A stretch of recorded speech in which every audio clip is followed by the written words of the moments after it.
la verdad es que tuvimos una suerte bárbara de tener a Guillermo acá, porque a lo largo de todo el día ustedes vieron que una de las cosas que tratamos de hacer fue de bajar a tierra el tema del cambio climático, hablar de oportunidades. En distintas presentaciones se presentaron las oportunidades a distintas escalas. Guillermo es una persona que ha estado involucrado en negociaciones desde hace mucho tiempo, y entonces tuvimos la suerte de dar con él y de que lo que le pedimos fue que nos siga bajando a tierra. Yo puedo hablar de barreras no arancelarias, cosas que pasan, que uno puede esperar en los mercados. La verdad que estoy payando, yo nunca estuve en ninguna negociación. Entonces, la idea es que Guillermo nos siga bajando a tierra con cosas concretas. Sabemos que están todos cansados, se les ve en la cara, yo estoy cansado, fue una cosa larga, así que la vamos a mantener cortita y al pie, y ojalá que dé tiempo para algunos comentarios. Así que te dejo, Guillermo.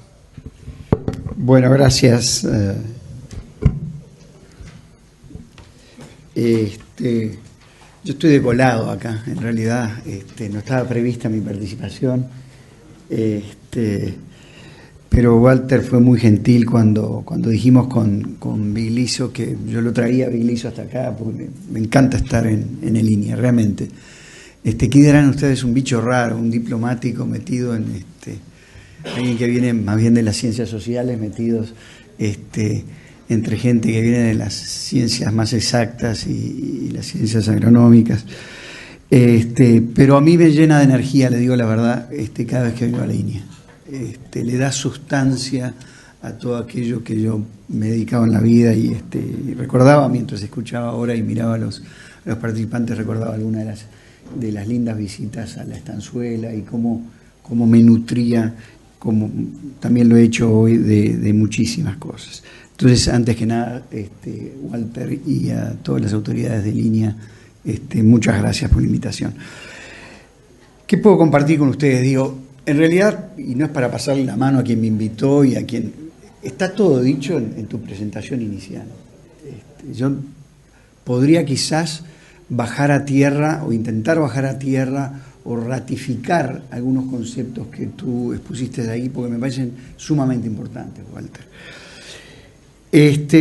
Miren, yo voy a compartir todo esto desde un punto de vista estrictamente personal y de alguna forma es una síntesis, si se quiere, de las cosas que he vivido en los últimos años, no solo como embajador del Uruguay en China, en Europa, en la OMC, sino también como director de Comercio Internacional de Naciones Unidas, entonces viendo las cosas desde la perspectiva de una organización internacional y también de los intereses de otros países, ¿no? Entonces, 4 o 5 puntos. Tú, Walter, en un momento de tus excelentes proyecciones mostrabas una línea de tendencia, una serie bien larga en términos de crecimiento del Producto Bruto Per cápita y cruzado con expectativas de vida, ¿no? Es decir, cómo se alarga la vida humana en la Tierra en un cortísimo plazo. ¿Sí? En la historia de la humanidad, esto es un salto impresionante. Bueno, un poco en la misma onda, yo recuerdo, viniendo de este sector, si uno ve las curvas de la apertura al comercio, ¿no? Es decir, suma de exportaciones más importaciones sobre Producto Bruto, que es el índice normal para mostrar la apertura, la globalización en definitiva. El mundo ha comerciado desde que el hombre existe sobre la Tierra ha comerciado. Pues el comercio internacional recién a partir de 1800 comienza a significar más del 2% del Producto Bruto. El equivalente de exportaciones más importaciones solo supera el 2% a partir de 1800. Hoy en día es el equivalente al 60% del Producto Bruto interno a nivel global. Por supuesto, hay países en que más abiertos, otros menos abiertos. Entre los menos abiertos, nuestro vecino Brasil, que está al mismo nivel que Etiopía, por ejemplo, es decir, uno de los países en desarrollo más cerrados. Nosotros quizás no lo sentimos por nuestra proximidad, pero esta es la realidad. Entonces, ¿qué es lo que tenemos? Es un mundo donde el comercio, todo lo que suceda en materia de comercio, tiene una significación económica, social, tremendamente profunda, por eso que yo acababa de mencionar. En muy corto plazo, y esto tiene mucho que ver con el crecimiento del producto, etcétera, pero también tiene que ver con el cambio climático. Entonces, mucha gente, y sobre todo aquellos que están más en una visión antiglobalización, dicen, bueno, parte del problema del cambio climático es que comerciamos mucho, ¿no? Entonces ahí hay una especie de narrativa negativa, quizás en algunos casos con razón, el cuánto contribuye a la emisión de gases de efecto invernadero, lo mencionábamos hoy temprano, transporte marítimo, transporte aéreo, etcétera, y el propio crecimiento económico. Bueno, pero el comercio ahí es un problema, entonces, en cierto sentido. Pero también es la solución. Es decir, ¿dónde va a estar la transferencia de tecnología en buena medida si no es también la proporcionada por el comercio? Por el comercio es inevitable pensar en un mundo con altos niveles de comercio en el futuro. Y sobre todo, el comercio, un rol importantísimo para el tema de la seguridad alimentaria que tú mencionabas. Si tenemos que producir para 2.000 millones más de habitantes, es decir, con recursos escasos, con superficies agrícolas limitadas, sabemos que vamos a tener que ir a una intensificación diferente a la de la revolución verde que tuvimos en el pasado. Una intensificación sostenible. Y ahí empiezan a entrar todos estos temas que estuvimos discutiendo. ¿Y cómo entran? Bueno, pueden entrar desde una óptica, como yo decía, antiglobalización, no queremos la globalización, menos comercio, produzcamos a nivel local, algo que yo lo veo todos los días en Europa. Vamos a consumir productos locales, como si ahí viniera la solución. Mi Dios, ¿cuánto calentamiento global vamos a producir si pretendemos producir alimentos, acortar el transporte? Y ese es un grave problema y grave prejuicio que está, prejuicios que está habiendo hoy en día. Entonces, ¿a qué voy con esto? Hay ciertas cosas que la humanidad puede discutir. Me quiero, como Mafalda, bajar del mapa, bajar de esta locura del crecimiento. Puedo tener una actitud anticrecimiento, anticomercio, pero hay tres tendencias que no las vamos a poder evitar de ninguna manera. El crecimiento demográfico que mencionaba Walter en su comienzo, que no es solo crecimiento, es mayor urbanización, mayores clases medias, cambios en las dietas de consumo, envejecimiento de la población. Eso sabemos que es inevitable. Segundo tema inevitable, el cambio climático. Entonces, no nos gustará o no nos gustará la globalización, nuestro posicionamiento político será uno u otro, pero el cambio climático está ahí.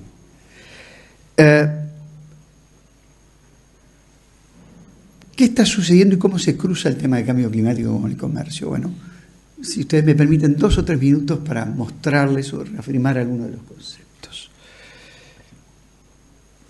Podremos tener una actitud totalmente pasiva, es decir, ya en materia de mitigación, que lo resuelva en el norte, porque fue el norte el que produjo esto, y que las políticas, las prácticas, las asuma el norte y los costes los toma el norte. Bueno, podrá ser así.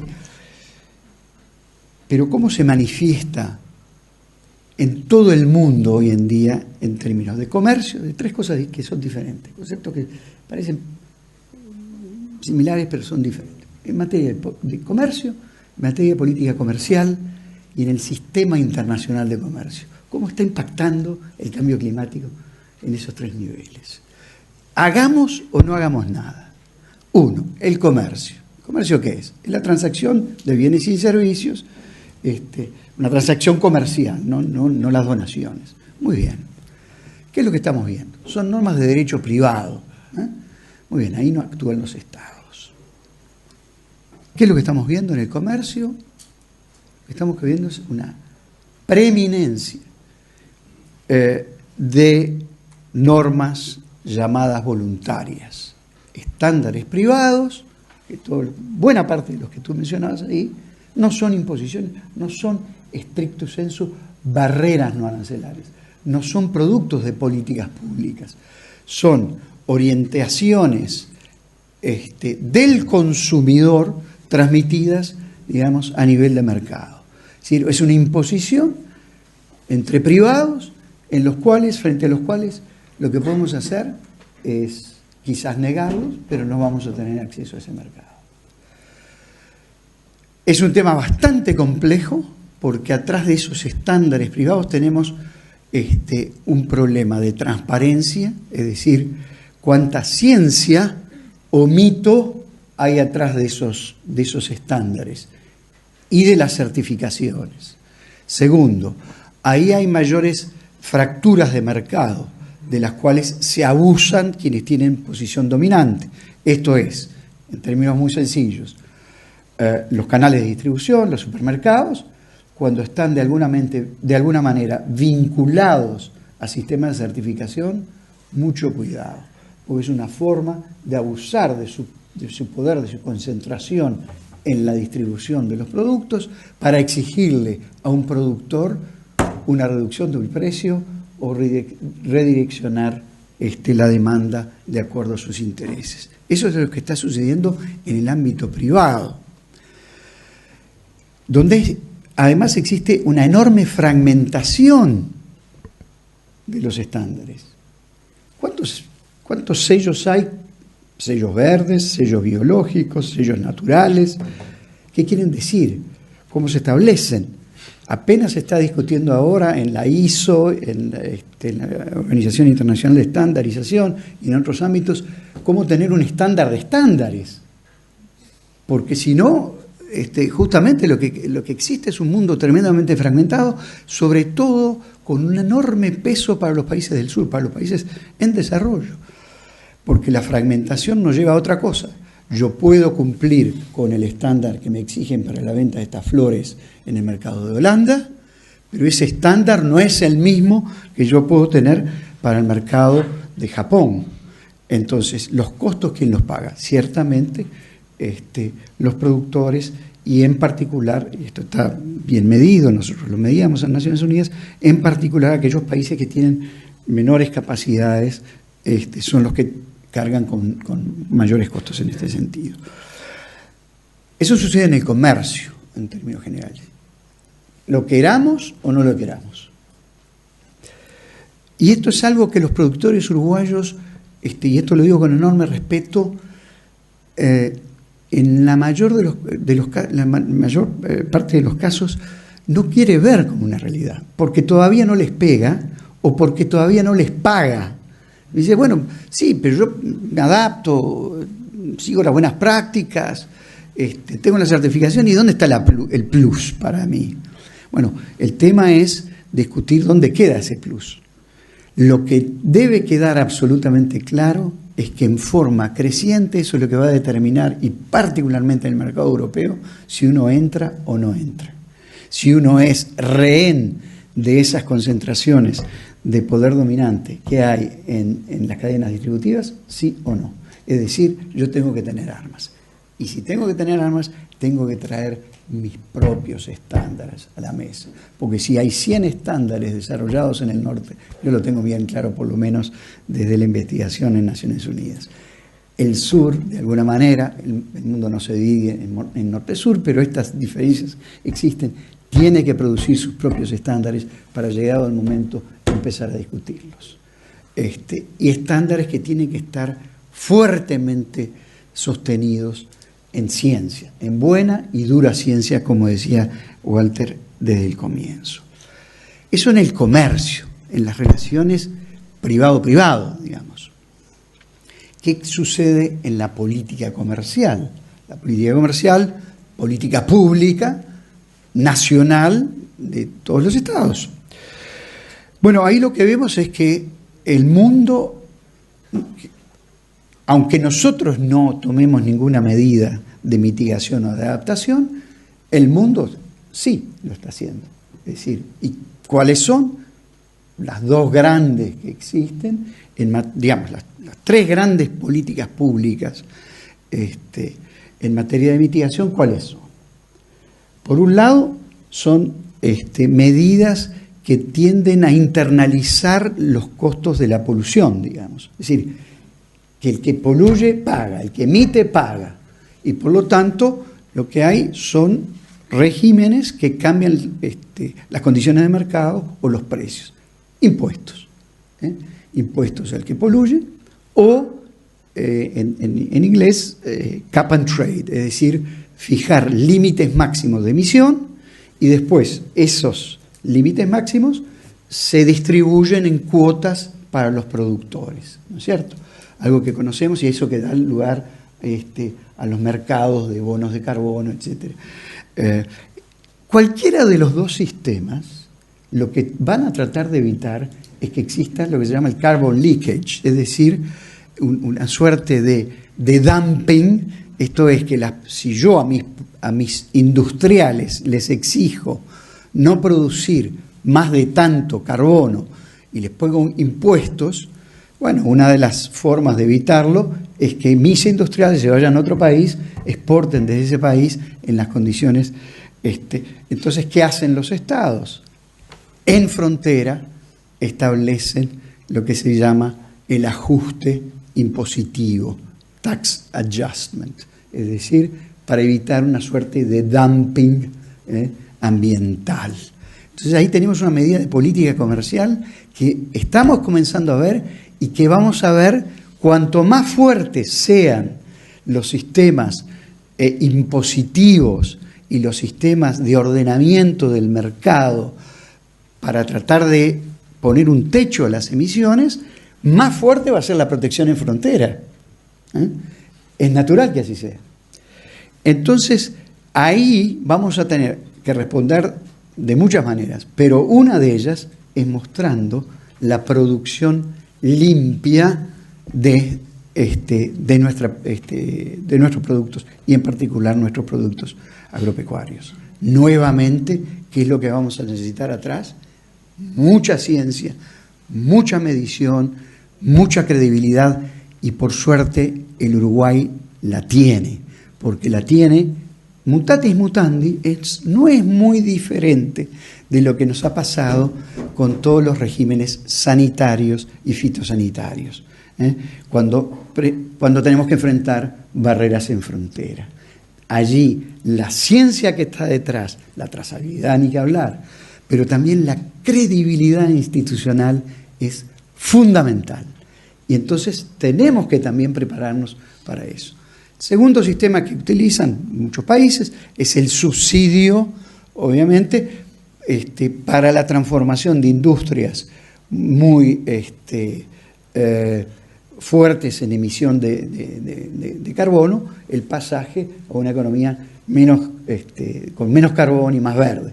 Entonces hay subsidio. Bueno, ¿cómo vamos a hacer para enfrentar las tesorerías pudientes y nuestras escuálidas tesorerías sin capacidad? Ese es otro tema bastante complejo que no me quiero meter porque no tenemos el tiempo suficiente. Y el tercer elemento que uno ve en el comercio internacional como expresión de políticas públicas, de la política comercial, son las normas técnicas. Esto es ya no las normas voluntarias, y hay vasos comunicantes entre uno y otro.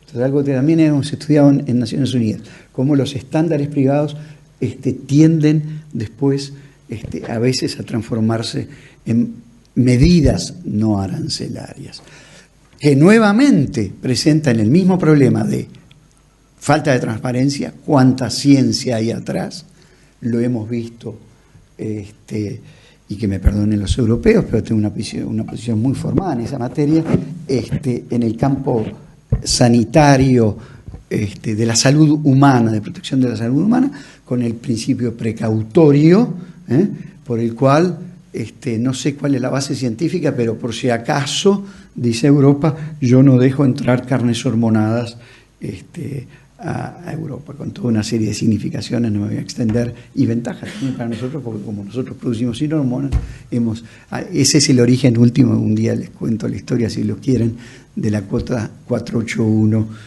y cómo nosotros supimos sacar ventaja de todo eso.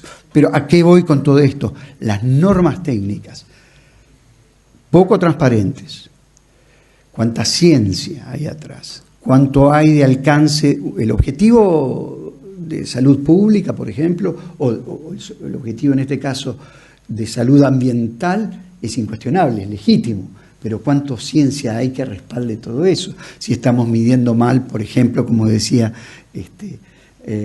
Ernesto Vigliso hoy en día. Entonces, nuevamente, para discutir esas normas técnicas o para una cosa muy importante, ir a una convergencia entre, que es esa la gran discusión de política comercial hoy en día, cómo se pueden ir a una convergencia regulatoria.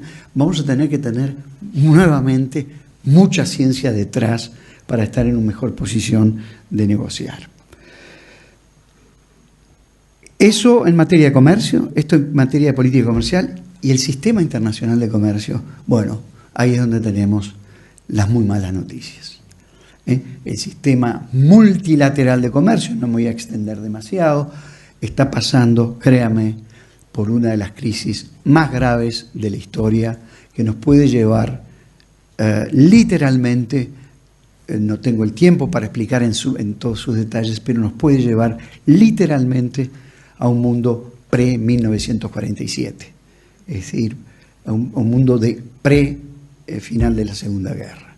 Y para darles simplemente una noticia, el 10 de diciembre de este año, de la disfunción en la Organización Mundial del Comercio, entraremos en la parálisis.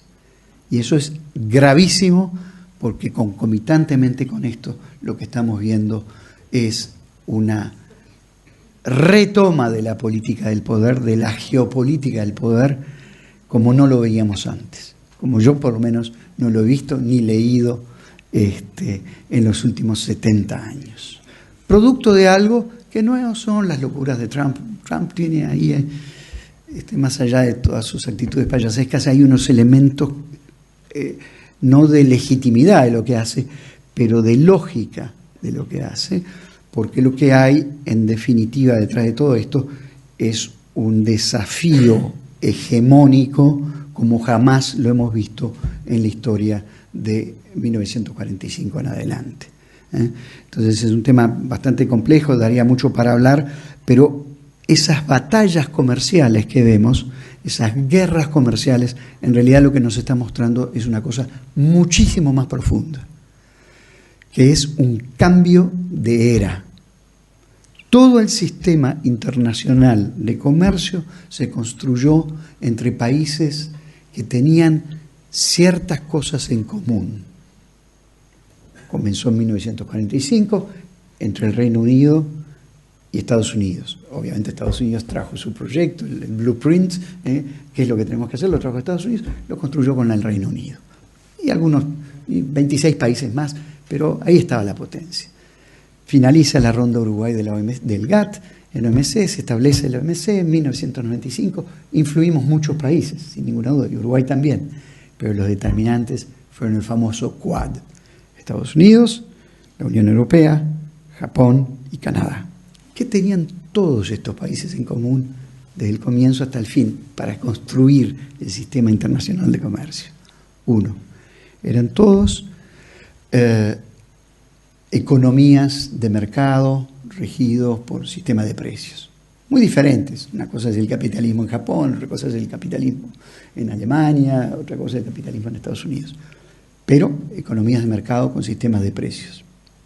Dos, democracias liberales, donde, nuevamente, yo viví 6 años en Japón, sé muy bien lo que es la política de partidos allí y la política de partidos en Estados Unidos o en Francia. Pero en definitiva, Estado de Derecho con democracias liberales. Tercer elemento, todos partieron de puntos de producto per cápita muy diferente pero de alguna forma iban convergiendo y algunos superaron al propio Estados Unidos. Ninguna de estas características está presente en el poder desafiante de China. Y eso tiene complejísimas implicaciones en la construcción de un nuevo sistema internacional. Complejísimas implicaciones. ¿Qué quiero decir con todo esto? Que el sistema internacional no va a ser lo fuerte como para garantizar ese proceso de convergencia de normas técnicas, donde el diálogo y la cooperación sean mucho más fáciles para poder de alguna manera armonizar las distintas estrategias de mitigación y de adaptación al cambio climático para que no tengan un efecto disruptivo sobre el comercio, porque el sistema, la red de contención entre todos se nos está desfondando. Y esto me lleva, y con esto voy concluyendo de a poco, Walter, al tema de la importancia, cuando perdemos esa red de contención, esa red de seguridad multilateral, es que cobra muchísimo más importancia el acuerdo Mercosur-Unión Europea. No, créanme que yo negocié, me dediqué mi vida a eso, sobre todo en el comienzo de esta negociación, en los años 90, a las cuotas, etc. 90.000 cuotas, 99.000 toneladas de carne, 33.000 toneladas para quesos, 60.000 toneladas para arroz. Nada, una gota en el océano. No es eso lo que importa. Acá importan dos cosas. Una, con Europa comenzamos a establecer una asociación estratégica que nos va a permitir vivir en este mundo de incertidumbre continuada, porque va a demorar mucho en restablecerse el sistema. No es nada menor. No es nada menor. Dos, la noticia más importante que no queremos leer. Brasil se está abriendo. La economía brasileña se está abriendo. Este es un hecho, créame, histórico. Brasil intentó lo mismo en 1990, 1991, 1992. Y ancló ese proceso de apertura, obligándose internacionalmente para no volver atrás. ¿Pero dónde lo ancló? En el Mercosur. Un ancla muy pequeñita, el barco era mucho más grande que el ancla. Es decir, él dominaba el Mercosur, no era un anclaje. Y por eso pudo ir para atrás. Este anclaje de la apertura brasileña, la reducción de sus aranceles, la apertura de la economía, es una revolución que de concretarse, se comienza a concretar, se concreta en un acuerdo internacional con socios que no somos los tres pequeños del Mercosur, incluyendo Argentina, con todo respeto, Ernesto ya se fue por suerte, los tres socios pequeños del Mercosur que no le servíamos de ancla. Está anclando ese proceso de apertura en Europa. Mañana va a ser en Corea, pasado va a ser en Canadá, traspasado va a ser en el EFTA y en algún momento con Estados Unidos, y nadie se va a perder el festín de la apertura del mercado brasileño. Lo que estamos presenciando, créanme, es un comienzo, estamos en el umbral, y esto lo digo con emoción y con optimismo. Yo que soy muy crítico, tiendo a ser más bien pesimista después de analizar todas estas cosas, créanme que estamos en el umbral de una nueva etapa completamente desconocida de posibilidades y oportunidades y desafíos se llamaba esto, de oportunidades para Uruguay, como no las conocemos en mi generación por lo menos, porque lo que está sucediendo en Brasil es el equivalente, mutatis mutandi, a la apertura de China. Yo fui embajador en China, abrí la embajada en China y viví ese proceso. Esto es mucho más chico en magnitud, en consideraciones históricas, pero es semejante a lo mismo que hizo China. La apertura de su economía y el anclaje de esa apertura en una obligación internacional, haciéndose socio de la OMC. Brasil ya lo era, está anclando este proceso de apertura en negociaciones bilaterales. ¿Qué significa todo esto? Tú me habías pedido que bajara a la tierra y yo estoy allá en 30.000 metros de altura. ¿Qué significa esto, Walter? Esto significa oportunidades para el Uruguay. Yo acabo de escribir un artículo que va a salir, la ARU tiene el mal gusto de invitarme todos los meses a escribir un pequeño articulito sobre estas cosas. Se llama primus inter pares. ¿Qué quiero decir con eso? Salimos todos gananciosos. Podemos salir todos gananciosos de este acuerdo. Pero Uruguay puede salir primero en términos de velocidad, en términos de posicionamiento, porque tiene, y lo vimos hoy en día, toda esa capacidad. Lo que tenemos que transformar, toda esta capacidad, toda esta ciencia, toda esta dedicación, todos estos 20 años del GRAS, lo que tenemos que transformarlo en algo accionable en el terreno comercial. Y para eso lo que tenemos que tener es mantener toda la ciencia que tenemos, pero sobre todo tener una estrategia común, una estrategia nacional.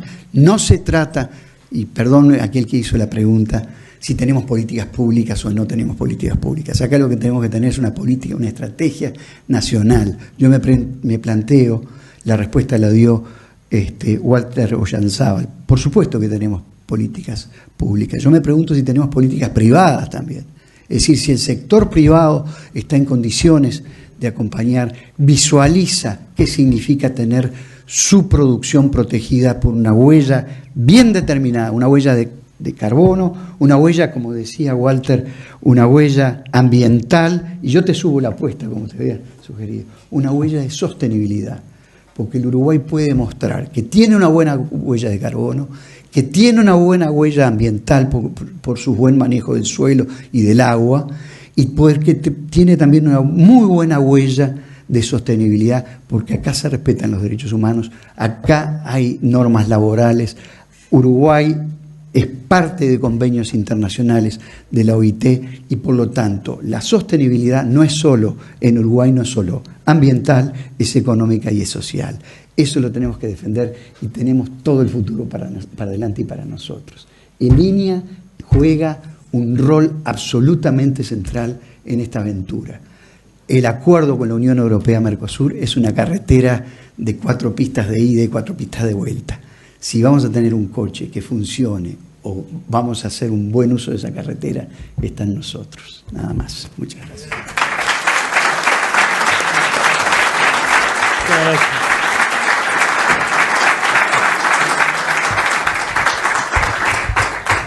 Bueno, muy bien. Qué broche. Yo estaba pensando, la verdad que yo me quedo encantado. Ojalá que los otros organizadores estén tan contentos como yo. Porque siempre que hablamos de cambio climático y de estos temas decimos tiene que haber un enfoque interdisciplinario, multidisciplinario, interinstitucional. Hoy, la verdad que pasó eso. Hoy, si ustedes piensan, a lo largo del día tuvimos la oportunidad de escuchar enfoques bien diferentes y yo realmente creo, te agradezco muchísimo porque esto es un broche ideal para bajar a tierra muchas de las cosas que discutimos hoy. A mí, yo me voy para mi casa con una cantidad de desafíos, de inquietudes, próximas propuestas para la línea, para la universidad. O sea, hay una cantidad de cosas muy concretas que me llevo de este día. Ahora, para decir la verdad, el mensaje que más me gusta y que me llevo de esto es un mensaje optimista. Yo sospechaba que Uruguay tenía, digamos, buenas oportunidades en estos temas y que alguien como Guillermo lo confirme, a mí me deja contentísimo. Ahora es como un desafío, ¿no? Y yo creo que en los últimos comentarios de Guillermo se resumen qué es lo que tenemos que tratar de hacer ahora. La capacidad de aprovechar estas oportunidades va a depender de nosotros. Nosotros, ciudadanos comunes, nosotros investigadores, nosotros personas que elaboran política pública, nosotros que trabajamos en el sector privado. Esto es una cosa que yo de verdad creo que tenemos la oportunidad como país de hacer una cantidad de cosas muy concretas, aprovechar estas oportunidades y es más, yo también voy a subir la apuesta. Uruguay es un país chico, es un país que a pesar de todas las complicaciones que nosotros sentimos día a día, es un país simple, es un país que tiene instituciones fuertes, es un país que tiene buenos recursos humanos, es un país... Tenemos todo para aprovechar estas oportunidades y una cosa más, y ser como un ejemplo, ser como un laboratorio. Ser un lugar del mundo en lo que esto se pueda demostrar, que efectivamente si uno hace las cosas bien y si apoya instituciones y si apoya organizaciones y si apoya la generación de conocimiento, todos tienen para ganar. Gana el sector privado porque aumentan los ingresos, gana el sector público porque la institucionalidad se refuerza, gana la sociedad en general. Entonces, simplemente yo, especialmente con tus comentarios, me voy con dos grandes cosas. Una, entusiasmadísimo, y otra, sumamente ansioso para empezar a concretar. Así que, bueno, yo no sé si van a decir unas palabras, pero entonces, nada más que para cerrar el día, les agradezco muchísimo la paciencia que han tenido, la tenacidad de quedarse todo este rato acá, y los que están por internet lo mismo. Les agradezco mucho haber venido y ojalá, yo creo que si para ustedes esta jornada fue la mitad de lo provechosa que fue para mí, ya me quedo contento. Muchísimas gracias.